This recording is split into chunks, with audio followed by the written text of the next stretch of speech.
மனசை உழுக்கிற மாதிரியான சம்பவம்.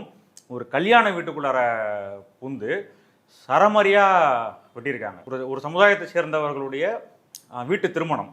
அது தென்காசி மாவட்டத்தில் நெட்டூர் அப்படின்ற பகுதி. அந்த பேனர், கல்யாண பேனர் வைக்கும்போது இந்த இடத்துல வைக்கக்கூடாது அப்படின்ற மாதிரி ரெண்டு தரப்புக்கும் இடையில பிரச்சனை வருது. அது இந்த பிரச்சனையுடைய தொடக்கம். இந்த பிரச்சனையுடைய தொடக்கம் ஒரு பட்டியலின சமுதாயத்துக்கும் பிற்படுத்தப்பட்ட சமுதாயத்துக்கும் இடையில பிரச்சனை அப்படின்னு ஊடகங்கள்ல எழுதுறாங்க. அப்போ அதில் நம்ம விசாரிக்கும் போது பேனர் வைக்கிறதுல பிரச்சனை தொடங்கியிருக்கு. அந்த அந்த பிரச்சனை என்ன ஆகுதுன்னா, கல்யாணம் முடிச்சுட்டு ராத்திரி நைட்டு வீட்டில் விருந்து நடந்துகிட்டு இருக்கும்போது அங்கே பூந்து மணமக்கள் வீட்டுக்கு வராங்க இல்லைங்களா, அந்த நேரத்தில் போயிட்டு தாக்குதல். அதாவது முகத்தெல்லாம் மறைச்சிக்கிட்டு நம்பர் பிளேட் இல்லாத 2 வீலர் அதில் வந்த கும்பல் உள்ள பூந்து சரமரியாக எல்லாரையும் வெட்டியிருக்காங்க. அது அந்த ஃபோட்டோவை பார்க்குறதுக்கு அவ்வளோ ரத்த வெள்ளம். கல்யாண வீடு ரத்த வெள்ளமாக இருக்குது.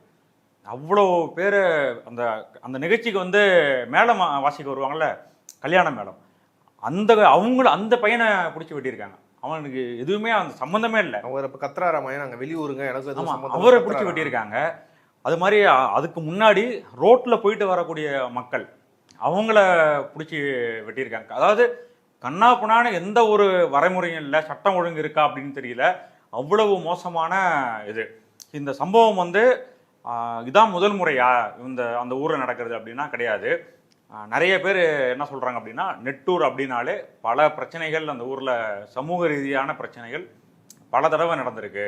ஆனால் ஒவ்வொரு முறையும் என்ன பண்ணுவாங்க, போலீஸ் ஸ்டேஷனுக்கு போகும்போது போலீஸ் ஸ்டேஷனில் உட்கார வச்சு கம்ப்ளைண்ட் வாங்கி ரெஜிஸ்டர் பண்ணுறதெல்லாம் கிடையாது, அரெஸ்ட் பண்ணுறது நடவடிக்கையே கிடையாது. பஞ்சாயத்து பேசி சமாதானமாக போங்க அப்படின்னு சொல்லி ஒவ்வொரு முறையும் அப்படி அனுப்பியிருக்காங்க. இந்த பிரச்சனையை கூட சிபிஎம்முடைய மாநில செயலாளர் சண்முகம் அவருடைய அறிக்கையிலேயே இருக்குது. இவர் என்ன சொன்னார், போலீஸ் ஸ்டேஷனில் இனிமேல் கரெக்டாக நடக்கும், எந்த ஒரு தலையீடும் இனிமேலுக்கு இருக்காது அப்படின்னு சொல்லி விஜய் சொன்னார்.